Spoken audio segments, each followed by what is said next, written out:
पुण्यामध्ये महाविकास आघाडी आणि मनसे संदर्भातली एक मोठी बातमी येते। मवियाची रात्री 2:30 वाजेपर्यंत खलबत झाली। मवियाच्या बैठकीमध्ये मनसे नेते सुद्धा हजर होते अशी माहिती कळतेय। पुण्यामध्ये शिवसेना युबीटी आणि मनसे एकत्र लढणार का असा प्रश्न आता उपस्थित झालाय। तर शिवसेना युबीटीच्या कोट्यातून मनसेला किती जागा मिळणार हा प्रश्न महत्त्वाचा आहे।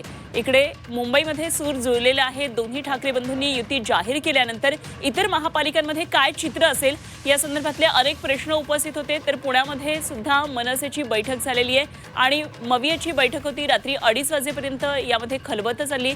तर या मवियाच्या बैठकीमध्ये मनसे नेते सुद्धा उपस्थित होते आणि शिवसेना युबीटी आणि मनसे या ठिकाणी एकत्रित लढणार की मनसे बरोबर आणि युबीटी बरोबर मवियाचे इतर घटक पक्ष सुद्धा असणार याबाबत अजून कुठलीही स्पष्टता आलेली नाहीये।